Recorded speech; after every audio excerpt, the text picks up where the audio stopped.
This man is trying to trick the internet. I have the receipts, and the actual him is much worse than you think. Now, I know that intro was a little bit sing-songy, but that's very fitting for a self-proclaimed troll. Now, unfortunately for all of us, trolls like these don't stay under bridges anymore because they have social media. This story begins as so many stories do on the internet, when an absolute a-hole puts out some just diabolical content. And again, anything I have to say about Bradley Bliss is not bullying because this guy doesn't exist. Kind of. So let's dive in. And the only reason I'm even talking about this is because I got tagged in this whole saga a million times, and I saw mutuals as well as big people on social media reacting to him, and I just want everyone to know he is so full of shit. Let's get to the first post. Now, some of you may have seen his atrocious video, but this is actually the post that started it all. He said, a masculinized woman will get angry when her man has a sacred affair. A masculine woman will soften and ask, how do I make sure he's not hungry when he leaves the house?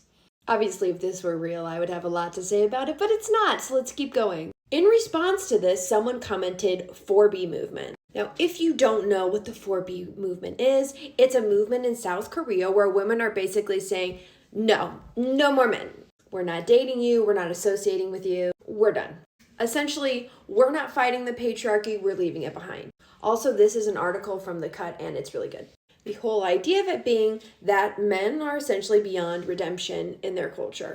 And just so you know how bad it is, partner violence in South Korea is at 41.5%, whereas the global average is at 30%. Also horrifying that 30% is the global average, but clearly significantly higher there. But there's more horrifying details as to why this movement was started, because there is a low birth rate in South Korea currently. So the South Korean government decided, hey, why don't we make a national birth map that showed the number of women of reproductive age in every municipality, illustrating just what is expected of its female citizens.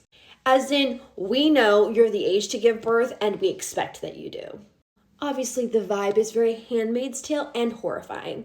There was also an incident in which a woman, and he said to the officers, I did it because women ignore me, and they refused to label it as a hate crime. So all of these things were factors in why the 4B movement started picking up steam, which, is very serious. These things that are happening to women in South Korea are terrible, and there's horrific reasons as to why they're like, no more, no thanks. So how do you think Bradley Bliss reacted to that?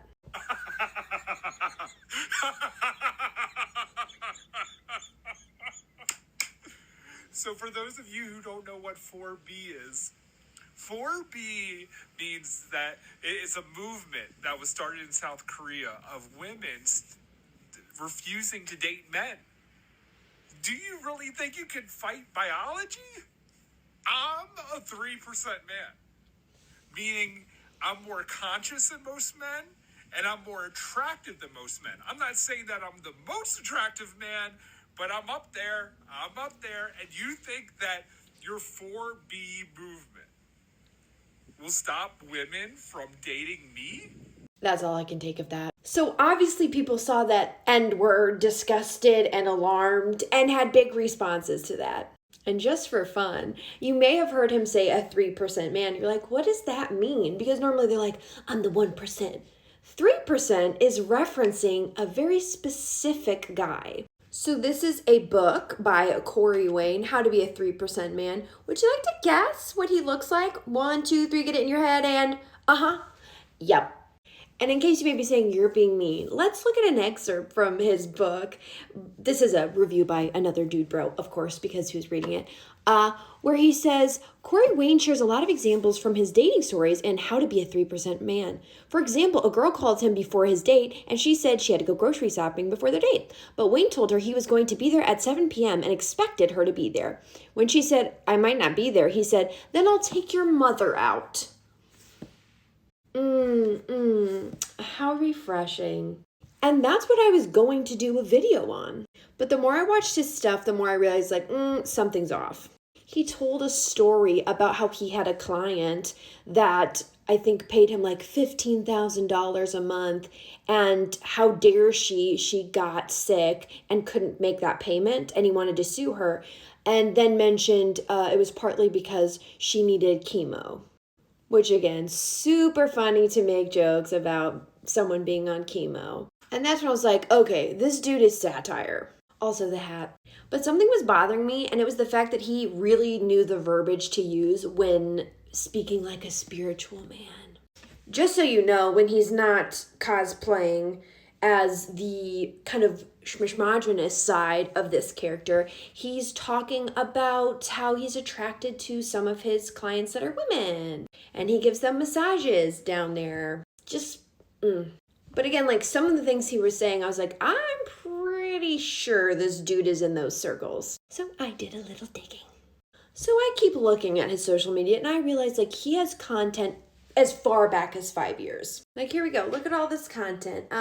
Now, back then, he was calling himself the spiritual smartass, kind of marketing himself as like a life coach, spiritual business coach, whatever. If you're wondering, like, what was the quality of the content back then?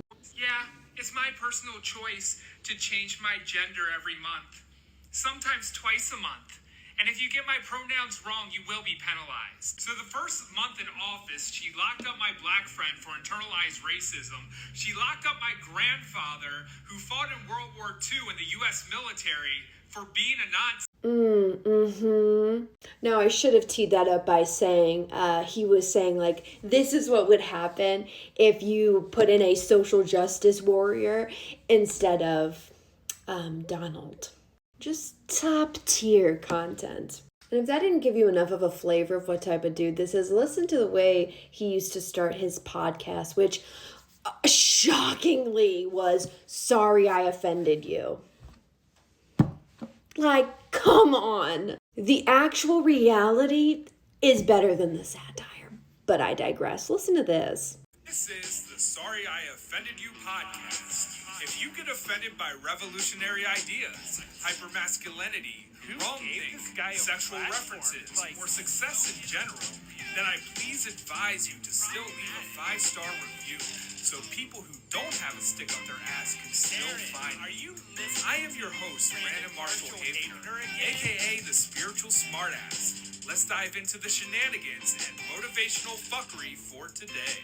Hello, welcome to the Sorry I Offended You podcast. This is Brandon Marshall Havener. Oh, thank you so much. So revolutionary what he chose to say there. Although when I see him, I don't think of hypermasculinity. But also I can see why he added in the fake applause because, 0 likes, 4 views, my guy. Yikes. But you may have caught his name in there, which he actually, in a Bradley Bliss video, said his real name on accident too, which is Brandon. And once I had his real name, I could figure out the following.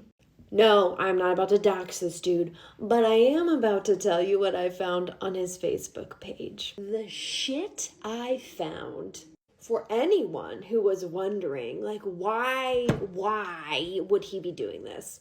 The way he and all his little spiritual girlies are just teeing at how stupid everyone on this clock app is for believing.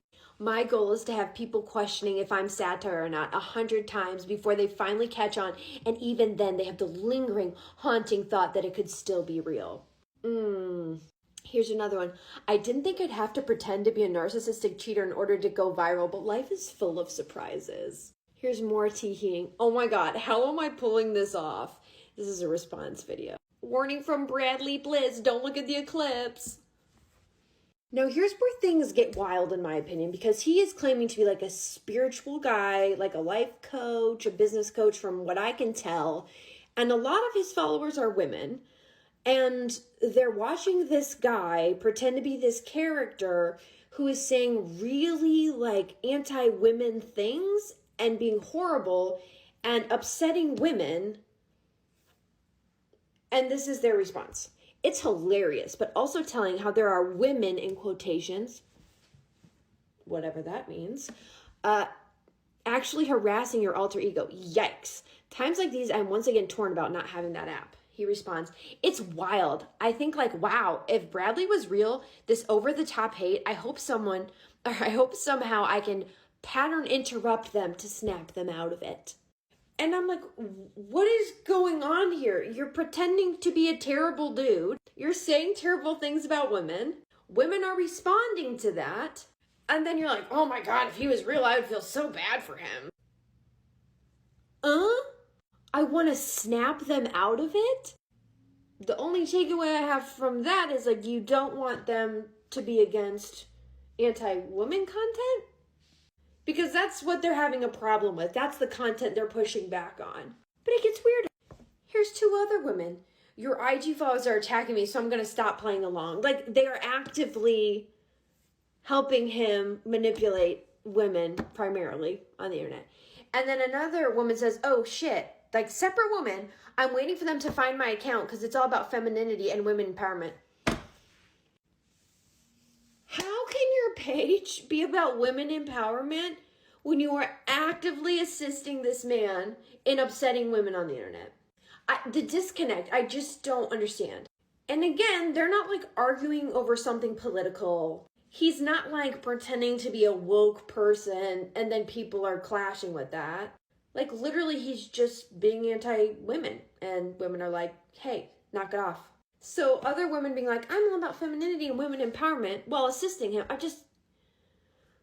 But I guess I shouldn't have expected more from his following when this is the type of content he posts.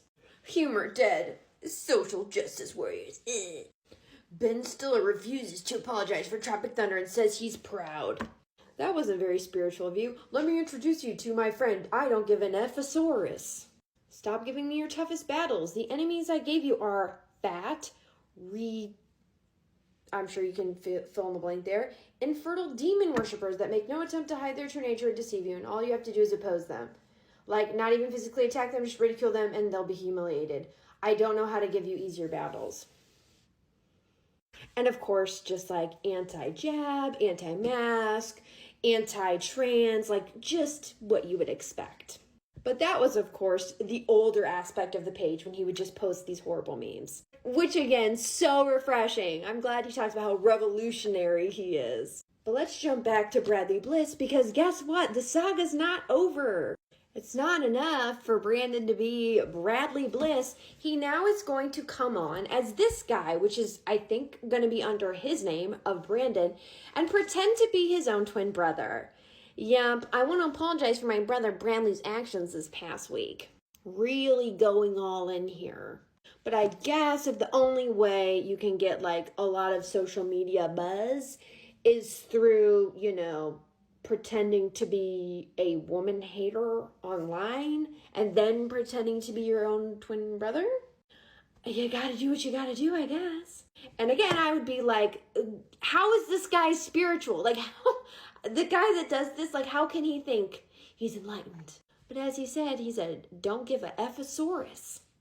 And I'm looking at this man and I'm like, ugh. Like, who could put up with this guy? Apparently his wife. Oh yeah, this dude's married. Here they are. Here's the happy couple. Because, in between all the memes and then just the troll posting and how hilarious it is that everybody's upset that he's saying anti-women shit. He's also posting about their happy marriage because, okay, literally giving advice as to how to have this happy marriage. Where am I? Oh, and she's a life coach too, just so you know. And you may be thinking what does she think of all this? Don't worry, I have a video. When your husband suddenly becomes a character on the internet, but it's your husband, but all of a sudden he's an actor doing unhinged rants, giving nobody context. What the fuck? It's fucking awkward and uncomfortable, and I'm uncomfortable, and I support your creativity. This came out of nowhere, and I just don't know. I don't want to read between the lines here, and I'm not going to because she literally says she's uncomfortable. Notice she said without any context, as in these people think this is really him. And she is married to him. And by all accounts, she is very much about her life coaching, business coaching, empowerment stuff. So when a majority of the world is not in on the joke and they think that you are married to a misogynist, I'm sure that doesn't feel good. And at this point, I've reached a very interesting conclusion. I started in, this is a real dude who sucks. And then I went into, oh, it's satire. It's claiming to be satire. And then I circled back into, it's kind of just real. Because the character he's playing is a super spiritual dude. A coach who charges like a lot of money for his coaching. But Brandon is a spiritual coach. And he does charge to coach. He's playing someone who doesn't give a shit about women. And yet, he's purposefully upsetting women who he's claiming like they're woke women, I think, is what he's trying to say. But at the same time, I don't think being against like misogyny or like women hating makes you woke. So a lot of those women may even agree with him politically or whatever. So he really is just like upsetting women and like enjoying upsetting women. And his wife is clearly uncomfortable because she said she's uncomfortable. But he's doing it anyways. In fact, he's doubling down and making a twin. So it's not satirical in the sense that he enjoys upsetting women, just like his character does. My takeaway is that these are the feelings he really has for women in particular, and they are just elevated. They are just more extreme. And he's getting his jollies by treating women like trash and claiming it's satire, while also enjoying how stupid he's making women look.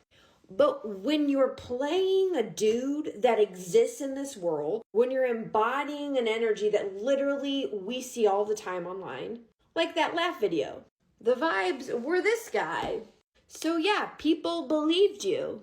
You are very believable as that type of guy. Because again, you do enjoy making women uncomfortable. So like to be like, oh, idiots. But all of this is to say, he's full of shit. Ish. So don't react to his content. Don't engage with him. This is a character. He's teeing with all his friends about how dumb we all are. Don't waste your breath. Don't waste your energy. This dude's never going to change. But we can stop feeding him his favorite troll snack, which is attention. That was so much.